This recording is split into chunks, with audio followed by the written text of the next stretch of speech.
لسه معاكم رمضان لايف ستايل. طبعا رمضان لايف ستايل كلنا عارفين بنعمل ايه في رمضان، لكن لما يجي شم النسيم في رمضان كلنا هنحتار هنعمل ايه. هنعمل ايه شيرين؟ هنشم النسيم. هنشم هناكل النسيم. فسيخ ورنجة ولا هنكمل صيامنا عادي وفي اول يوم العيد نأجل شم النسيم شوية؟ ولكن عند الفراعنة يوم شم النسيم ده كان يوم مقدس اه وله طقوس. مين بقى ممكن يكلمنا؟ تيجي نرجع بالزمن بقى ونشوف. كام اكتر من 4000 سنة. طيب احنا معانا دلوقتي المؤرخ والمحاضر الدولي استاذ بسام الشماع، برحب بيك. ويب نافر رامبت هيرو نافر. ايوه هو ده. انا بصبح على كل مستمعينا وعليكم وعلى ماسبيرو كله اذاعه الشرق الاوسط بالهيروغليفي، وبقول له ويب نافر رامبت. ويب نافر رامبت الجمله الهيروغليفيه الجميله اللي عملوها اجدادنا المصريين القدماء. خلاص احنا بقى لغينا بقى لفظ فراعنه وبقينا بنستخدم دلوقتي في علمنا علم المصريات المصري القديم، لان هو ده اللي عمل الحضاره المصري القديم ذات نفسه. فويب نافر رامبت، ويب يعني افتتاح او افتتاحيه او بدايه، نفر جميل جمال طيب حسن جيد، رامبت يعني سنه، يبقى افتتاحية سنة جديدة. لقينا العبارة دي جوه المصري القديم ناحيتها وبيحطتها كمان معاه في الحياة الأخرى. يعني هو كان عايز السنين بتاعته تتجدد كل سنة عن طريق العبارة الحلوة ديت، وبالتالي نستطيع ان احنا نقول هي دي كل سنة وانتم طيبين بتاعت المصري القديم. هيرو نافر دي بقى لما تقابلي صاحبتك الصبحية وانت داخلة الاستوديو قولي لها هيرو نافر. هيرو يعني يوم او نهار، نافر جميل جمال جيد حسن، يعني جمال النهار او نهار جميل. اذا نفرتيتي هي كانت نفرايه جميله. نفرايه جميله. لو سمعتك. نفرت ايتي جميله اتت. جميله ايه؟ اتت يعني جت يعني وصلت. اتت جاءت يعني زي ايتي اتت، هي قريبه حتى من العربي. ايتي اتت. نفر قلنا جمال جميل، نفرت في تأنيث جميلة، يبقى الجميلة أتت، الجميلة وصلت، الجميلة شرفت. على فكرة احنا في اللغة في اللهجة العامية بتاعتنا، اللهجة العامية مش اللغة العربية، اللهجة العامية هنلاقي كلام كتير قوي احنا بنستعمله كان الفراعنة بيستخدموه، احنا ما زلنا بنقوله واحنا مش عارفين ان هو ده اساسا كان يعني اللغة المصرية القديمة.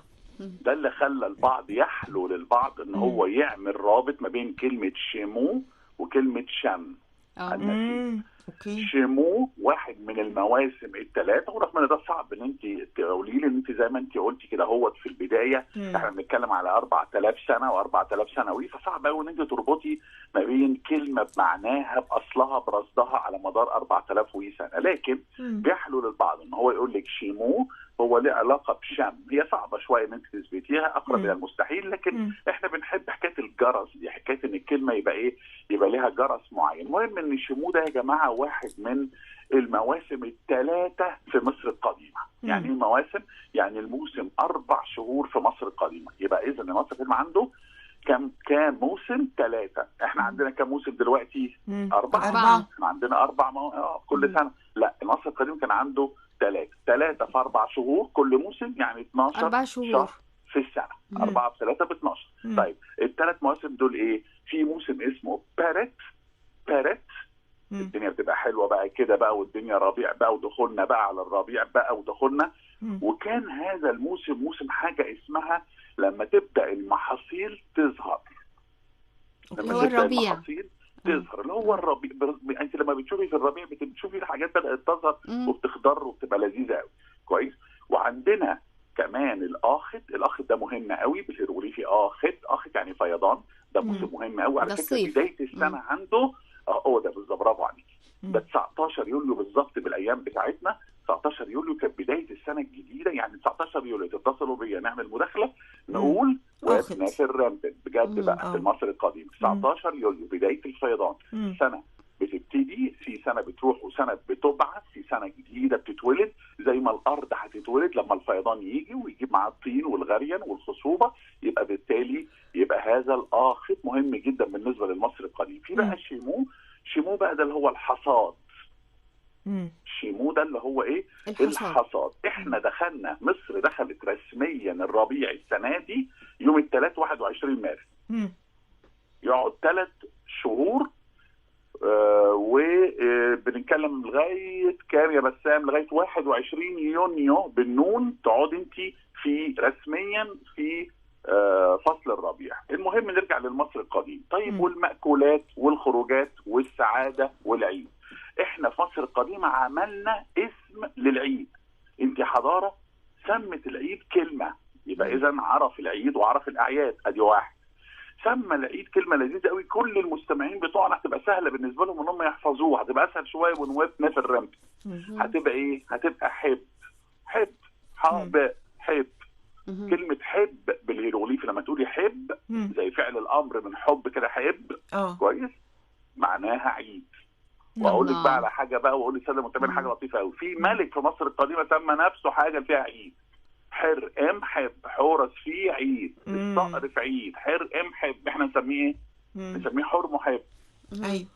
لكن هو في الاصل، عشان كده احنا لما بنقول يا جماعه ننطق الاسماء مظبوطه، هي ليها قصد الكلمه دي. ليه حر ام حب؟ هتقول لك ايه؟ حر حورس فيه عيد. حورس دي يوناني، حر هيروغليفي. المهم يبقى عيد. هنعرف بقى المصري القديم، فرصه كويسه النهارده، ومصر كلها والخضره والجمال، فرصه ان احنا نقول ايه؟ المصري القديم يا جماعه مش طول النهار عمال ايه يحفر في المقبره بتاعته، وطول النهار عمال يحنط، وطول النهار عمال يعمل كتاب الموتى وصدى صوت وفوق العجله الحربيه وعمال يحارب. الكلام ده مش صحيح. اولا ما فيش كتاب في مصر القديمه. في كلمه كتاب مصر، كتاب الموتى دي تسميه خاطئه. كويس. لكن هو كان محب جدا للحياه. خدوا عندكم المقابر بتاعه البر الغربي من الاقصر، كلنا اللي سافر البر الغربي من الاقصر راح شاف الدير البحري بتاع حتشبسوت اللي غنى فيها محمد العزبي الاغنيه الشهيره بتاعته حتشبسوت وفرقه. مثلا عندنا وادي الملوك، وادي الملكات، وادي النبلاء، وادي العمال، الرمسيوم، مدينه هابو. كل الاثار دي في البر الغربي من الاقصر. في حد جميل مصري كده عمل بحث كده في المقابر بتاعه البر الغربي من الاقصر، لقى 162 عيد. تخيلوا 162 عيد طلعهم من النصوص اللي موجوده في مقابر اللي هي في البر الغربي من الاقصر، مما يدل على ان المصري كان شخصيه احتفاليه. الراجل ده والست دي بيحبوا يحتفلوا. هيرودوت بيقول لنا ان كانوا بيروحوا يركبوا المراكب، المصريين بيكتب على المصريين يعني، وكانوا بيروحوا في نهر في الميه. فطبعا احنا ممكن نتكلم على نهر النيل، وياخد المركب ويروح لحد حته اسمها تل بسطه. تل بسطه دي اللي هي الزقازيق، محافظه الشرقيه العظيمه، ويروحوا يحتفلوا هناك بعيد. طيب عرفنا من الجمله دي ايه من هيرودوت 400 قبل الميلاد؟ واحد، عرفنا ان احنا عندنا هذه الجاذبيه ناحيه الميه في الاعياد. اي عيد يحصل لغايه دلوقتي اول حاجه تعمليها ايه؟ ان على طول مراكب في النيل. بالظبط. جيناتنا قويه. انا فاكر كانت المراكب اللي بتروح القناطر.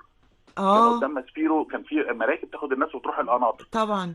الاسكندرانيه يطلعوا على البحر، الساحليه يطلعوا على البحر، القاهره ياخدوا لو كان هيقدروا يوصلوا مثلا السخنه ولا البحار ولا البحيرات الجميله، بلطيم، البحيرات، كل ده الرحلات اللي فيها ميه.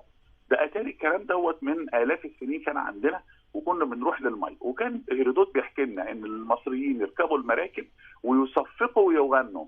ايوه زي ما بنشوف دلوقتي بالظبط.